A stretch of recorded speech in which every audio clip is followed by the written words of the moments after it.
Adventure is waiting for you at Nashville Zoo's newest destination, Leopard Forest. Explore 4 lush habitats filled with towering trees, winding vines, and natural beauty designed to make you feel like you've stepped into the heart of the wild. Encounter the critically endangered Amur leopard. Say hello to DeBrazos monkeys, klipspringers, and colobus monkeys. And don't miss the return of the zoo's most iconic stars, the Maasai giraffes. Bring the family or bring a friend. Nashville Zoo's Leopard Forest is now open.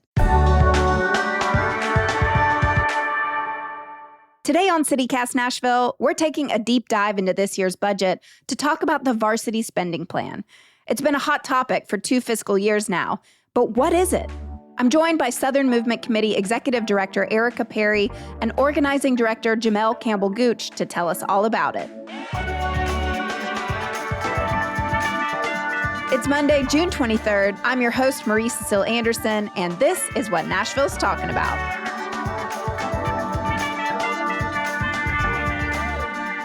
Let's start with the basics. What is the varsity spending plan? Yeah, so the varsity spending plan is a $10 million investment in young people, families, and communities. And it's really a request to use our public tax dollars to invest in community-based forms of safety. And so we are asking for $4 million to go to an Office of Youth Safety that will address gun violence and be an alternative to police and jails for young people 14 to 26. $4 million to go to community center programming to increase community center programming at community centers. That will also include a restorative justice pilot program, and then $2 million to increase restorative justice and restorative practices at local high schools. Where did this begin and who developed it? So we started kind of 2 things. One, the Black National Assembly kind of came up with some policy demands. And then our Youth Assembly, which is young people 14 to 26, came up with their own version, which, included healthcare in schools, transportation. It included actually a guaranteed basic income for young people. But in January of 2024, we started People Movement Assembly, where we asked people in Nashville, what are the top issues you're seeing in your community and what are the solutions? And we synthesized that, and then we voted on it via participatory budgeting workshops. Our Youth Assembly members had their own workshop. Black National Assembly had their own workshop, and we combined what the top 3 that came out of there, and that's how we created the varsity spending plan. And so it's really clear young people wanted to address their safety needs, right? They were like, we want to feel safer in our communities. We want to address the school to prison pipeline. Adults really wanted to see really recognizing that young people need something to do and need access to restorative justice and programming, wanted to see money for a community center programming. And so we had to synthesize that and really practicing democracy. And that's how we build out the varsity spending plan. So you listen to the community and now you're responding with what they're asking for. Mm-hmm. It can work. Yeah, it can work. Please, it can work. And this is all under the umbrella of the Southern Movement Committee. Can you tell us more about that? Absolutely. So the Southern Movement Committee, we are a community organizing and democracy building organization focused in Tennessee. We organize young people, 14 to 26, one around ending the school to prison pipeline, but also around really addressing the root causes of harm. And then we also organize other folks around just like building democracy, really the practice of people, everyday working class people being involved in decision making when it comes to engaging in participatory policy making, using civic engagement as a strategy to really address the needs in all of our communities. And so we host People Movement Assemblies, town halls, candidate forums, participatory budgeting workshops as our vehicle to really decide what collective policies and programs are important to our communities. And then we organize for those. And then we practice co-governance to implement those solutions. What does restorative justice programming look like? Oh, I love that question. Depending on who you talk to, there are different ways that people talk about it. One, we think about it as a culture shift, right? We are really clear that we really want to address harm in Nashville, in Tennessee. Like, we want to get to the root causes of it. We want people to have access to tools they need to engage in healthy and generative conflict, because conflict can be an opportunity to deepen, right, our relationship. It can be an opportunity to actually build community. And we think about it as a way to shift culture, to invite people into emotional wellness, emotional safety, into healthy decision making, into belonging and building community. Then there's a piece that happens if there is a conflict, right? Some type of harm has happened. And how do we restore a a person back to a place where they can be whole, right? What does justice look like for people to engage in accountability and in restoration? And the last piece we see it is like skill building, people building their skill in the practice of really making healthy emotional decisions, right? And also the practice of building healthy relationships. And this has to happen in our schools, our community centers, and everywhere people gather. So for us, we're like, let's start with the Office of Youth Safety and community centers in our schools. And I think that the really beautiful part of how we think about restorative justice and the culture shifting work of it is that we start to see ourselves as a part of each other. We start to see ourselves in each other. And it means that we are more able and capable of building the healthy communities that all of us can live, love, and thrive in. Jamel, you spent many years trying to put this into practice at Pearl Cone. How does it work? Yeah, so at Pearl Cone, I think if I will say so myself, I think we were practicing there at Pearl Cone. Dr. Sonia Stewart was the principal that I worked under. I manned what this area called the zone. And so it was meant to be an alternative to in-school and out-of-school suspension. So instead of young people going and being suspended, instead of quote-unquote isolating the issue, right? Because that's what usually we do. We try to isolate the issue, being punitive. Instead of that, young people would come to my space. We would host a restorative circle in the morning, set an action plan, and then it would be on me to kind of check on that action plan. And if anything came out in that circle, I would then work with folks at a Community Achieves or other resources that were at the school to kind of plug our young people in. Because oftentimes when you sit a young person down and ask them what is happening, they will give you insight into what's driving the behavior. And if we can solve what's driving the behavior, then the behavior actually stops. What communities in Nashville are you targeting with this work? The list that we had, and it was shaped by our young people and other community members and their families. But we had schools that have been impacted, of course, by the criminal legal system. Of course, the schools in communities in 37208, which is, the highest incarcerated zip code for people born in the 80s. And then we had some schools in East Nashville, just really recognizing that, unfortunately, the homicide rate had gone up for folks in East Nashville, particularly around the Douglas Dickerson Road area. Antioch, right? Of course, Antioch High School, so many young people impacted by the tragedy there. And so many of our young people talk about, even if they didn't go to that school, they were connected to somebody at their school, they went to that school, which just shows how our communities are connected, which is also an opportunity because our communities are connected. So when we offer positive and healthy tools to our community, because our communities are connected, that too can spread. Those areas were our priorities. I think we were really happy also to be able to talk to Parks and the council member that represents the Napier Community Center, who were able to say, yes, we want to pilot the program at Napier and hoping to expand that to other community centers and other areas as well.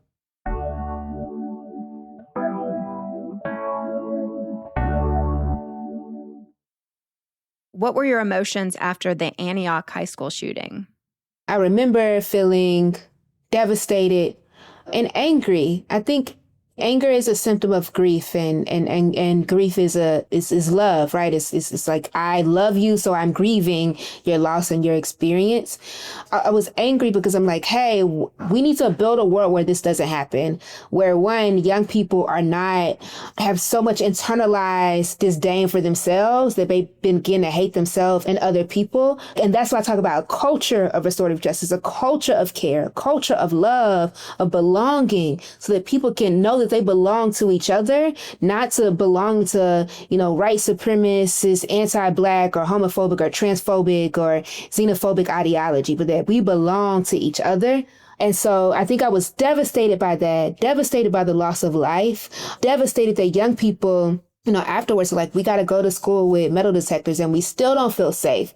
We're still afraid. And, if you listen to the speeches of the young people who spoke at the budget hearing a few weeks ago, they talk about, how it feels like they're at the airport. And so I think I'm holding that like grief and the fear and anxiety they are feeling. And at the same time, I recognize how many people showed up for the students at Antioch. right? How many businesses showed up? How many community members like made it their business to say, I'm going to make sure that I give back to Antioch High School? And I think that that's the opportunity, because what would it look like if that was our behavior, every day? If every day we were like, we're going to partner with a school to heavy investments, heavy mental health support, right? Heavy after school programming. Like if we did that at every school, how could we prevent other acts of harm? And I think the other thing that was really devastating is that what happened at Antioch happened in a school, but young people have been unfortunately dying in the streets too.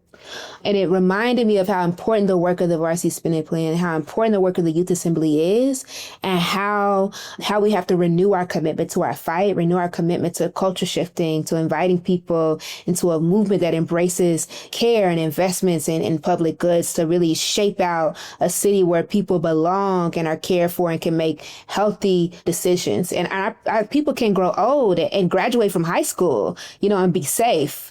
CC everything that Erica just said. And just for me, I've lost several students to gun violence.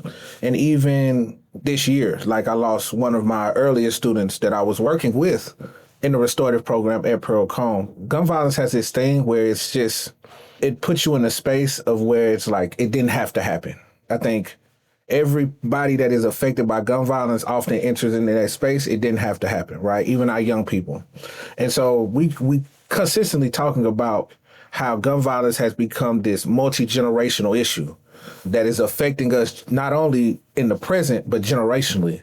And I think the Varsity Spending Plan and the young people have shown their leadership in trying to see themselves in the future by ending the thing that is harming them the most. That's why I really look forward to consistently seeing our young people, because Nashville has a rich tradition of our young people taking up space in this way, right? At one point in time, Jim Crow or segregated places of public accommodation were seen as just normal, everyday things.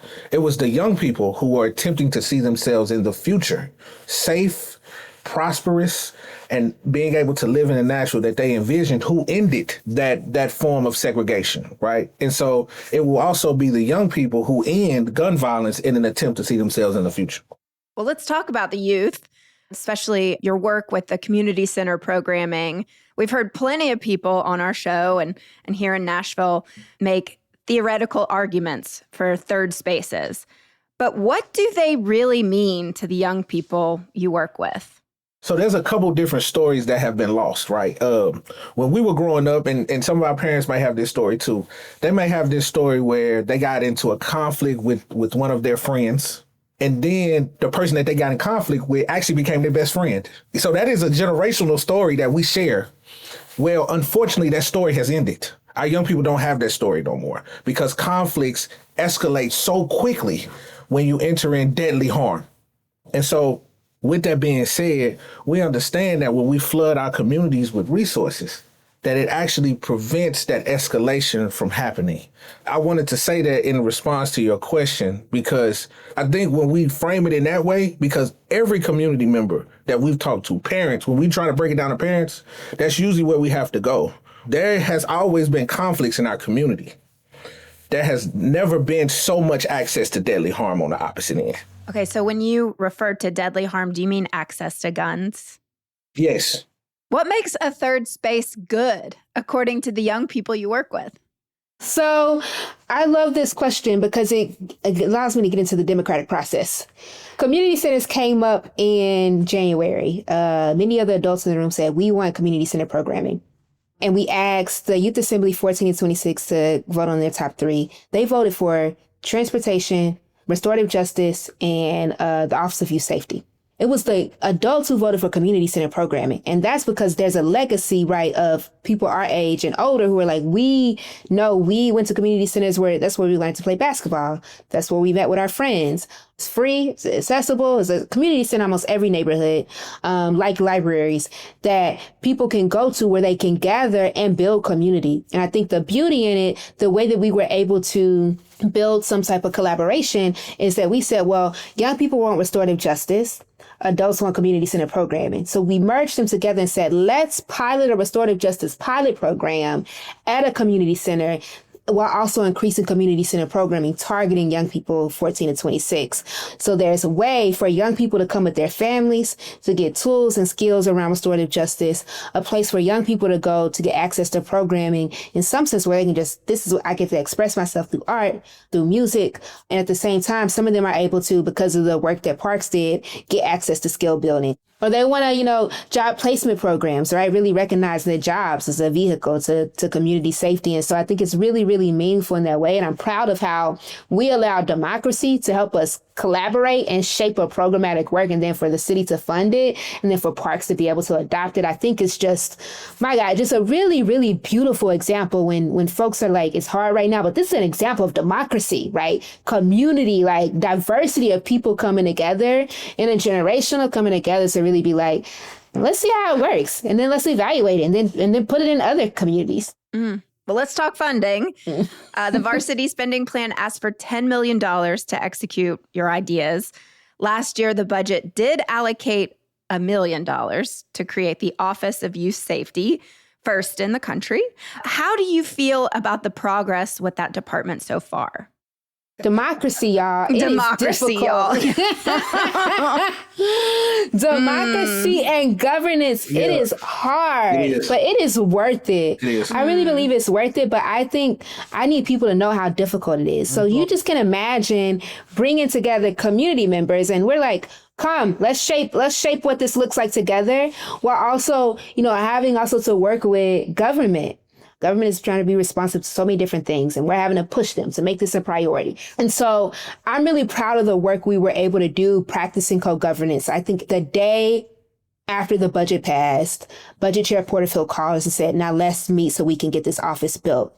So we started meeting with her and Clerk Matthews, Lionel Matthews, every week. We started meeting with Parks to shape out the work at the Napier Community Center. Then we started meeting with the mayor's office once a week. And, the executive order was signed by Mayor O'Connell in November. And then they started the hiring process for the director of the Office of Youth Safety, I think in the spring.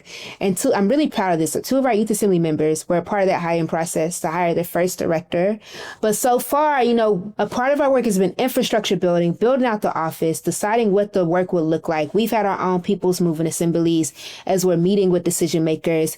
I'm proud of the stamina of our young people, because sometimes you think we got to win, now we can go rest. And it was like, no, now the real work starts. This is the hard work starts. And while, I know so many of us wish things could have moved quicker, I'm really excited that we have a director in the office. And so I'm proud of how democracy has been shaping, how we've been organizing. I'm really proud of our stamina, because this is hard. It's a lot of work. All right, it's official.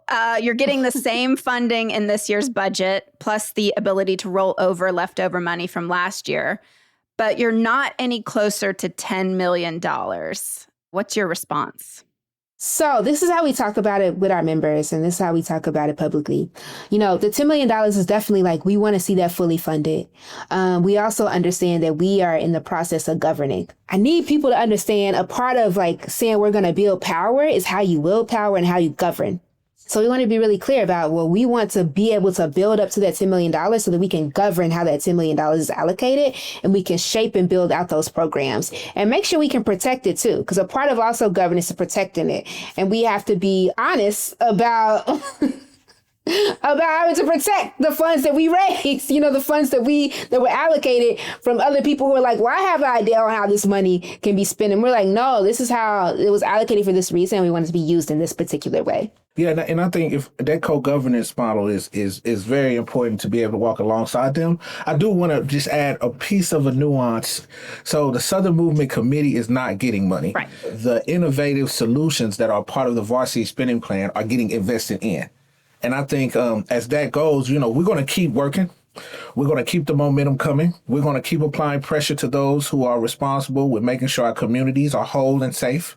We're going to keep working alongside our elected officials and making sure that they are educated on how to best allocate their dollars. And then we're going to keep bringing people into the organization, because the more people that understand what is happening with the local dollars, the more likely the local dollars are to reflect everyday people's priority. And so we're going to keep doing that through the Varsity Spending Plan. So although we're looking at 1.7, not the full 10, we're not going to stop until we get a fully funded varsity spending plan.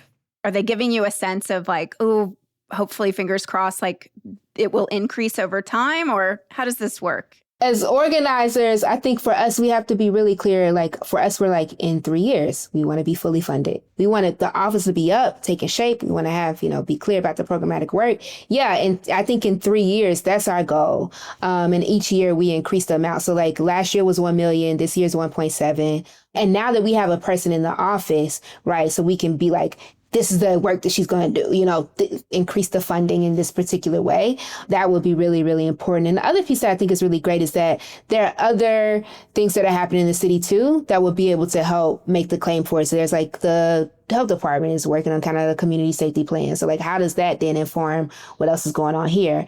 And as most of your listeners probably know, it's very hard to get political, whatever, democracy or the traditional political front to actually move into something that they've never seen before. It's very hard to get anything new done. So something like the Office of Youth Safety, which is the first in the country, is a big deal, right? We also kind of know that when we put resources into communities and when we use restorative models and when we do alternative to police work, we know that we're going to most likely build safer community. So we're really excited to see Nashville be on that innovative edge and making sure that our local elected officials continue to invest in innovative solutions to problems that have become generational, like gun violence.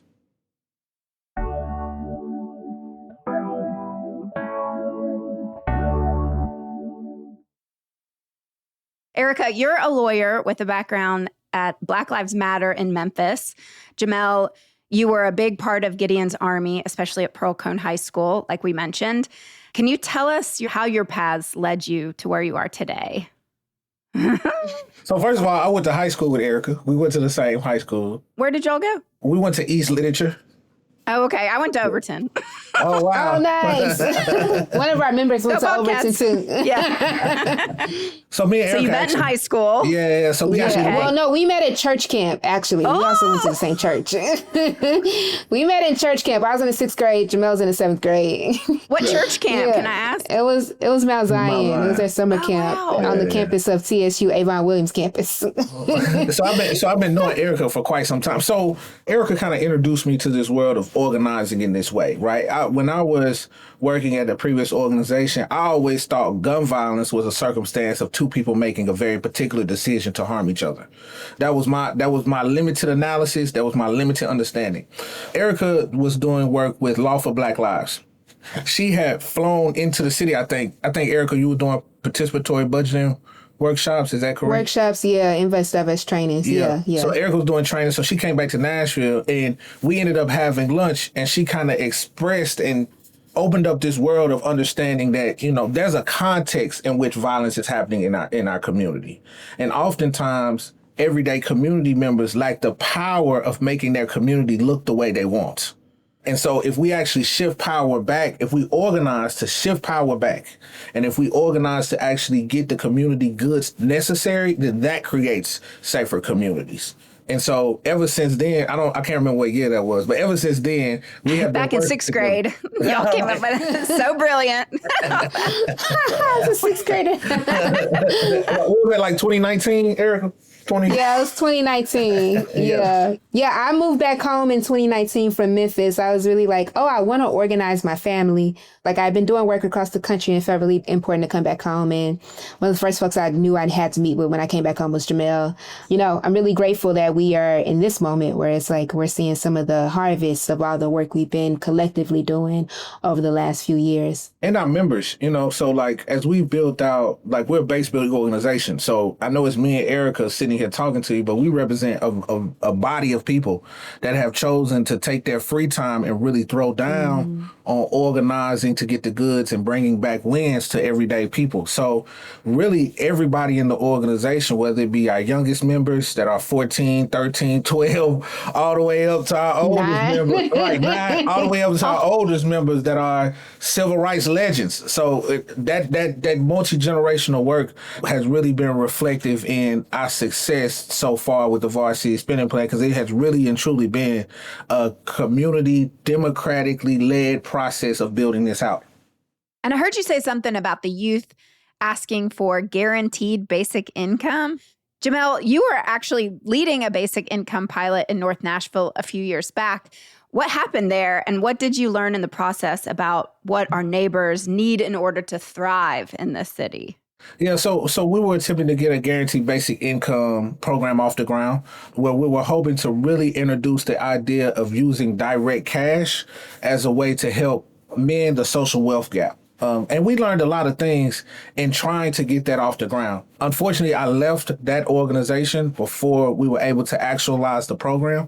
But one thing that we were really trying to do is we were really trying to give folks more resources. We were trying to give folks that particularly are struggling with acute poverty more resources as a way to hope not only bring their collective economic stance up, but to really throw down and support families. Well, now that the budget has passed, what are your next steps and how can listeners get involved? Ooh, okay. One fun thing. We are having a celebration on July 5th. You can go to rsmc.org, which is oursmc.org, to register and find more details. So we're having a community celebration to really, celebrate the work that we've done, celebrate this victory. And then after that, the work starts, right? We have to continue to practice co-governance, continue implementing the program of the Office of Youth Safety, continue the pilot programming, and also preparing for next year, right? So we have to start laying the foundation for next year's budget season. Like, it starts immediately.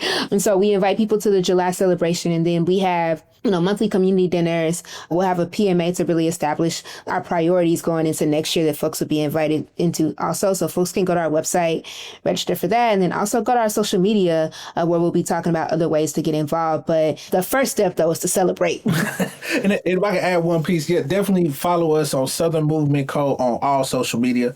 We participate in intervening on the local budget every year. So if this sounds like something that you want to throw down on, Varsity Spending Plan 2026 Phase 3 will be starting back up on January 2026. Also, if you got young people between the age of 14 and 26 that are interested in doing this community-based work, there are standard best practices when it comes to doing community-based work.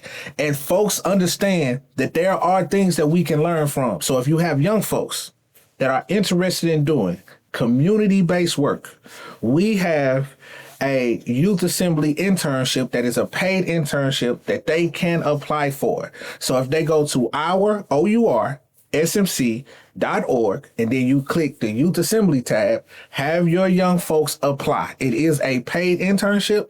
They will get leadership development. They will get civic training. They will get the ability to work on campaigns that change everyday people's lives. And they'll get the ability to work on that with other young folks. So that's my pitch. And are you looking for more volunteers? So when it comes to the Varsity Spending Plan, we know that we need a mass movement to end gun violence in Nashville. And when we end gun violence in Nashville, we know that we'll have the capacity to end it in Tennessee and across this country. So if folks are looking to throw down on that, like I said, we start back up every January. So January 2026, when you see that Varsity Spending Plan mass meeting or that Varsity Spending Plan People's Movement Assembly, please register, sign up, and we would love to throw down with anybody that is looking to end gun violence in Davidson County and across the South. There you go, folks. Thank you all so much for being here. Thank you as a longtime Nashvilleian. Thank you. And Yes, thank you. thank you for making time. I know y'all are very busy. Thank y'all Thank you. so much. This is really great.